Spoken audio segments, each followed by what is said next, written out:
2015లో వీళ్ళు ఒప్పందం చేసిరు అధ్యక్ష 7,290 కోట్ల 60 లక్షలకు అధ్యక్ష. వీళ్ళు ఏంది 2015లో ఇచ్చేసి 2017లో పూర్తి చేస్తారు 2 సంవత్సరాలని చెప్పి ఒప్పందం చేసిరు అధ్యక్ష. ఇది ఎప్పుడు పూర్తయింది అధ్యక్ష? ఎందుకు చెప్పారు? ఇది అత్యవసరం ఉంది కాబట్టి సబ్ క్రిటికల్ టెక్నాలజీతో ముందుకు పోతాం, రెడీగా ఎక్విప్మెంట్ ఉన్నది, మేము అందుకోసం సబ్ క్రిటికల్ టెక్నాలజీకి వెళ్తున్నామని చెప్పి సభలో చెప్పడమే కాకుండా కేంద్ర ప్రభుత్వానికి చెప్పి కాంట్రాక్ట్ ఇచ్చేసారు, ఇండియా బుల్స్కు బెయిల్ అవుట్ చేశారు. ఎప్పుడు పూర్తయింది అధ్యక్ష? 2022లో పూర్తయింది అధ్యక్ష. 2 ఏళ్లలో పూర్తి చేస్తామన్నది 7 సంవత్సరాలు పట్టింది. 7,290 కోట్లతో పూర్తి చేస్తామన్న ప్రాజెక్టు 10,515 కోట్ల రూపాయలు పెరిగి అయింది అధ్యక్ష. 3,225 కోట్ల రూపాయలు వాళ్ళు ఒప్పందాలు చేసిన దాని మీద పెరిగింది అధ్యక్ష. అంటే దాదాపుగా 45% అంచనాలను పెంచి ఈరోజు పర్ మెగావాటు 9,73,00,000 పర్ మెగావాట్ పడ్డది అధ్యక్ష. 1,000 కోట్ల రూపాయలు ఇయ్యాల మింగి విద్యుత్ సంస్థల మీద భారం మోపి 81,000 కోట్ల రూపాయలకు అప్పుకు కారణమైంది అధ్యక్ష. Point number 1. Point number 2, Nalgonda జిల్లాలో పెట్టొద్దా? నల్గొండ ప్రజలను ఏదో నేను మభ్య పెడుతున్నా, లోకల్ సెంటిమెంట్ను రెచ్చగొడుతున్నా అని వారు అనుకుంటున్నట్టు. వారి విశ్వసనీయత జిల్లాలో మన పార్లమెంట్ ఎలక్షన్ల అసెంబ్లీ ఎలక్షన్లలో స్పష్టంగా చెప్పిండ్రు. అదేవిధంగా అధ్యక్ష YTPS Yadadri thermal power project కూడా వీళ్ళు బిహెచ్ఎల్తోని ఒప్పందం చేసినప్పుడు 25,099 కోట్ల రూపాయలకు అంచనాలకు ఒప్పందం చేసిండ్రు అధ్యక్ష. ఎప్పుడు చేసిండ్రు వీళ్ళు ఒప్పందము? 1/6/2015 అధ్యక్ష. ఇది 2021 లోపల కంప్లీట్ చేస్తామని ఒప్పందం చేసిండ్రు అధ్యక్ష. ఇవాళ ఎంత అధ్యక్ష? 2024. ఇప్పుడు కూడా పూర్తి కాలేదు, ఇంకా 2 ఏళ్ళు మినిమం పడుతుంది అధ్యక్ష. ఆ రోజు ఏం చెప్పిండ్రు?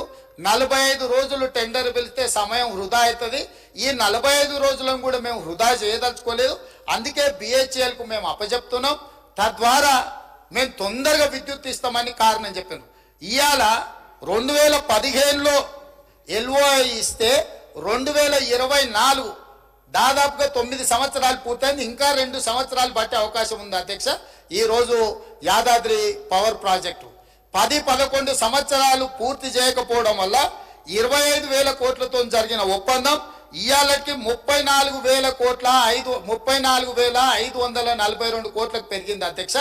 ఇంకా పూర్తి కాలేదు కాబట్టి ఇది ఇంకా ఒక 5-6,000 కోట్లు పెరిగి 40,000 కోట్ల రూపాయలకు చేరుకునే అవకాశం ఉంది అధ్యక్ష. ఒప్పందం జరిగింది 25,000 కోట్లకు అయితే పూర్తి చేయడానికి వచ్చేవరకల్లా 40,000 కోట్లకు పెరిగి 15,000 కోట్ల రూపాయల అంచనాలు పెంచి దోసుకున్నారు అధ్యక్ష. ఈరోజు పర్ మెగావాటు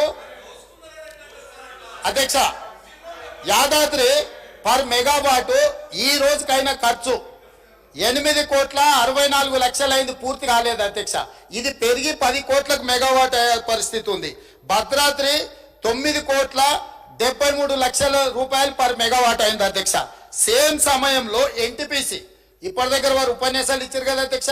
తెలంగాణ పునర్విభజన చట్టంలో ఆనాడు మన్మోహన్ సింగ్ గారు తెలంగాణ విద్యుత్ సమస్యలను పరిష్కరించడానికి, తెలంగాణకు శాశ్వతంగా విద్యుత్తును ఇవ్వడానికి ఎన్టీపీసీ ద్వారా ఆంధ్రప్రదేశ్ పునర్విభజన చట్టం 2014లో 4,000 మెగావాట్ల పవర్ ప్రాజెక్ట్స్ తెలంగాణలో నిర్మించి అందులో ఉత్పత్తిలో 85% తెలంగాణ రాష్ట్రానికి ఇవ్వాలని చట్టంలో పెట్టి పొందుపరిస్తే వీళ్ళు 1,600 మెగావాట్లకు మాత్రమే ఎన్టీపీసీకి పవర్ ప్రాజెక్టు నిర్మాణానికి ఆనాడి ప్రభుత్వం అనుమతి ఇచ్చింది అధ్యక్ష, 4,000కి ఇవ్వకుండా. దాంతో 1,600 మెగావాట్ల పవర్ ప్రాజెక్టు 2016లో వాళ్ళు మొదలుపెట్టి 2024 ఫిబ్రవరిలో పూర్తి చేశారు. వాళ్ళు పర్ మెగావాట్ ఎంత కష్టపడ్డది అధ్యక్ష అంటే 7,38,00,000. సేమ్ వీళ్ళ తర్వాత సంవత్సరం తర్వాత మొదలుపెట్టిన ఎన్టీపీసీకి పర్ మెగావాట్ విద్యుత్ ఉత్పత్తికి 7,38,00,000 అయితే వీళ్ళు ఉత్పత్తి చేసిన భద్రాద్రి 9,73,00,000 అయింది అధ్యక్ష పర్ మెగావాట్. యాదాద్రి ఇప్పటి వరకు 8,64,00,000 పర్ మెగావాట్ ఖర్చు పెట్టిన అధ్యక్ష, పూర్తి అయ్యే వరకు 10 కోట్ల రూపాయలు అవుతుంది. ఇప్పుడు తమ ద్వారా నేను అడుగుతున్నా అధ్యక్ష, ఎన్టీపీసీకి పర్ మెగావాట్ సూపర్ క్రిటికల్, ఇది సబ్ క్రిటికల్ కాదు. ఇది అడ్వాన్స్డ్ టెక్నాలజీ 7,38,00,000కు పర్ మెగావాట్ ఉత్పత్తి అయితే సబ్ క్రిటికల్ టెక్నాలజీ 9,73,00,000 రూపాయలు ఎట్లయితుంది అధ్యక్ష?